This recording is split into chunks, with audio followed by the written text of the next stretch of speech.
Dapat maganda ang pagtitingin natin sa isa. Iwasan natin nagpipintasan, mga kapatid. Pag pinintasan mo yan, membro ng pamilya yan, mga kapatid, para pinintasan mo ang pamilya mo. O si gano'n naman, yung itsura, busalsal yung ilong. No? Pwede pumasok ang 2 dump truck. At maglabas-pasok at kumuha ng quarry. No? O dito may tela ni harang na harang siguro chismosa yung babae yan. Hindi na born again niya, siguro numino ng taratitat siya. Huwag natin pipinasan ng isa't isa. Tinanggap ng Diyos ang itsura ng isa't isa, tanggapin natin. Amen? Amen. Amen. Tanggapin natin, mga kapatid. Walang pintasan. Sabi mo sa katabi mo, walang pintasan. Walang pintasan.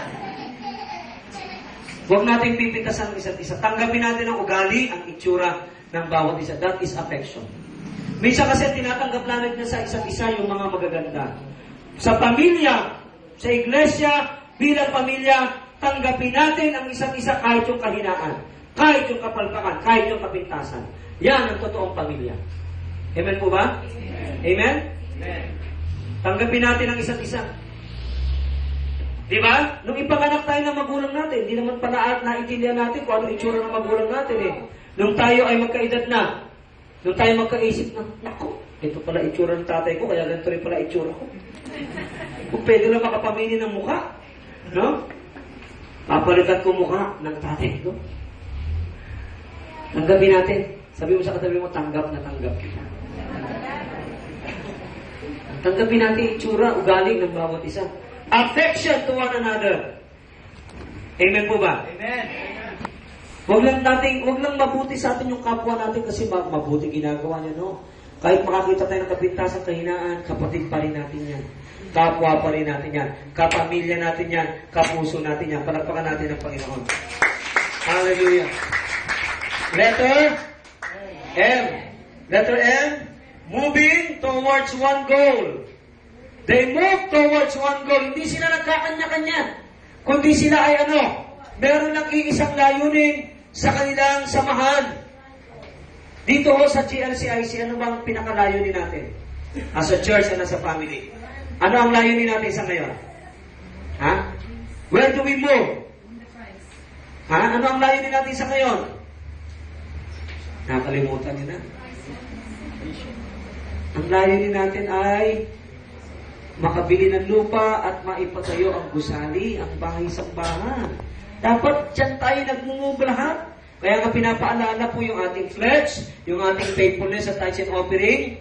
Amen po ba? Kasi patuloy tayo nagbabayad. At pag na-accomplish natin yan, kaninong katuwaan, kaninong kagalakan? Sa iisa lang, sa ating lahat. Amen? Kaya ang early church, masaya sila eh. Because they move towards one goal.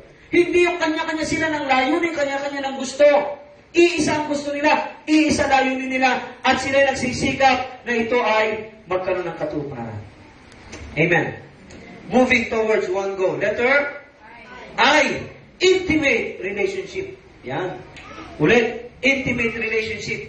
Importante sa pamilya, ang tayo ay magkakalapit sa isa't isa. Amen po ba? Yung kaya nating magsabi ng problema, kaya nating ihinga yung ating kabigatan sa loobin, kaya nating mag-confide ng ating mga kabagabagan sa buhay, kaya nating humingi ng payo, kaya nating magbigay ng payo. Intimate. Yung bang hindi natin itatakwil ang isa't isa.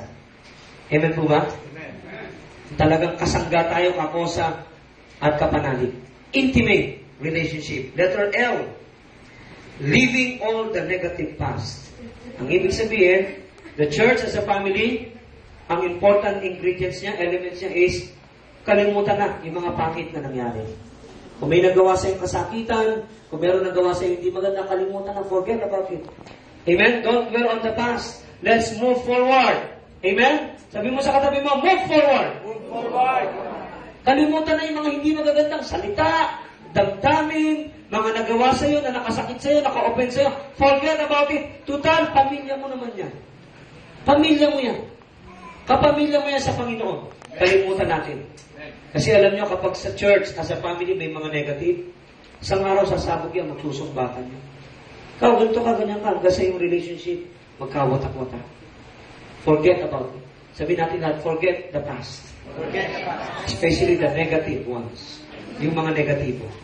Kalimutan natin mga kapatid. Alam niyo ba mga kapatid, with God, there is no such thing as past and present. God is a God of future. Ang Diyos hindi nananahan sa kasalukuyan, hindi nananahan sa nakaraan, kundi saan? Sa hinaharap. Amen? Amen? Alapakan natin ang Panginoon. Hindi ka punto mo, mahirap i-upload na kung hindi ko gusto. Letter Y, yielding to one another. Yielding to one another. Alam niyo ba yielding? Ito yung kapatid mo, sumasandig ka. Nasasandigan tayo ng kapatiran natin. Alam niyo, naalala ko si Peter and John, matapos silang ikulong, ang kasalanan nila, nangangaral sila tungkol kay Jesus. Ikinulong sila. Nung sila ikinulong, at bago sila palayaan, alam niyo, sabi sa kanila, pag minsan pa na kayo ay nahuli namin na nangangaral tungkol sa pangalang yan, pangalang Jesus, papatayin na namin kayo. Pinakawalan sila. Tayo kaya ang bigyan ng ganong babala. Ano ba, si Brother Roland at si Brother JR. Dahil sila ay Kristiyano, nangangaral tungkol kay Jesus, kinulong, pinarusahan. Tapos bago pakawalan, binigyan ng babala. Sa muling pagkakataon kayo mangaral sa pangalan yan, papatayin na namin kayo. Sige, labas. Saan kaya kayo pupunta? Dalawa. Lagi ko sa beer house. JR, grabe, hirap naman ang buhay na to. Di naman masama ginagawa natin. Napaparusahan pa tayo ng ganito. Binabantaan pa buhay natin. I quit. I surrender.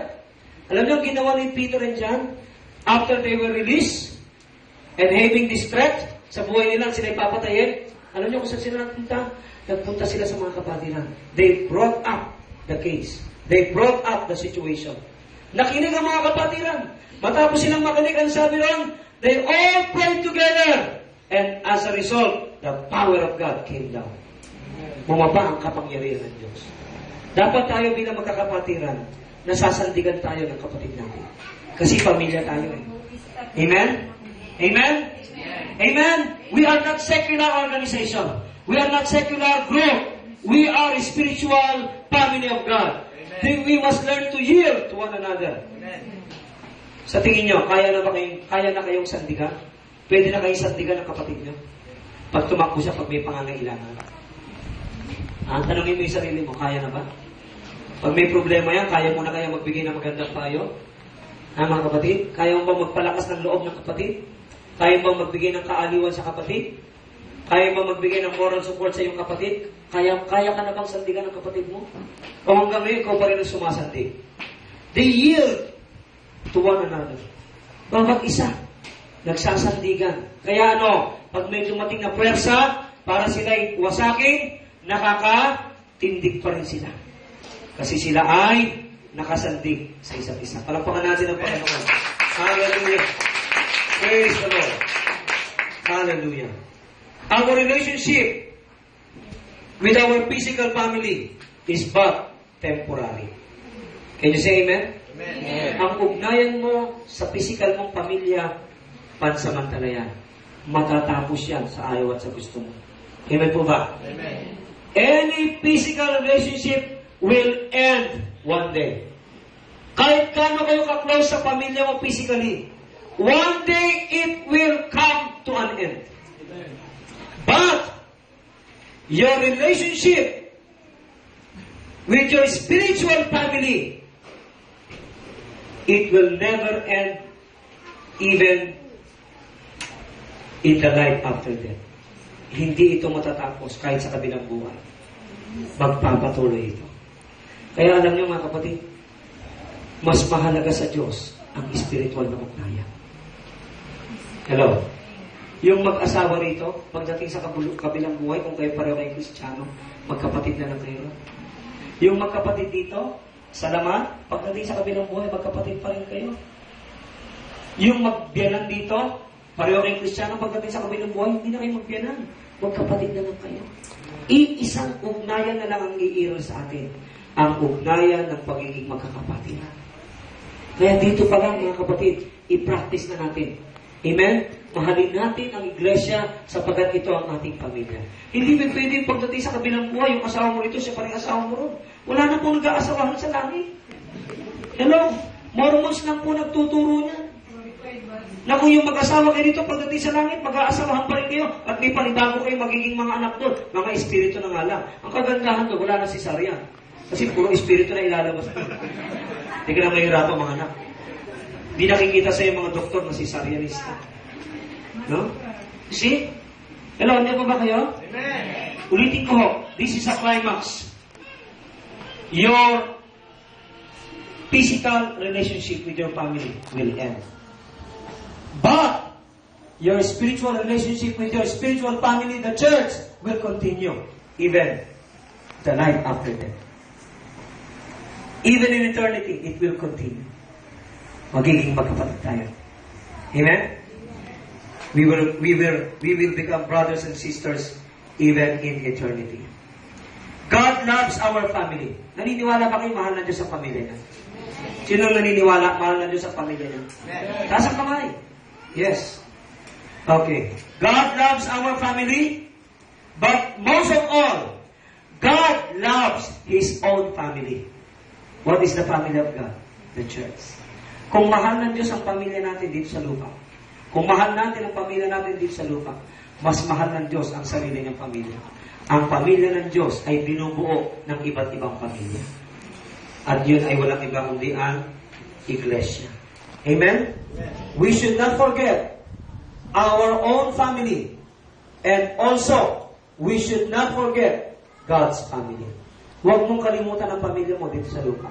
Pero, huwag mo rin kalimutan ang pamilya ng Diyos dito sa lupa. Huwag mong pababayaan ang pamilya ng Diyos dito sa lupa. Ano ang pamilya ng Diyos dito sa lupa? Ang church. Amen? Sino ang church? Tayo. Amen? Sabi mo sa katabi mo, kapamilya kita. Kapamilya kita. Sa Panginoon. Amen? Palakpakan natin ang Panginoon.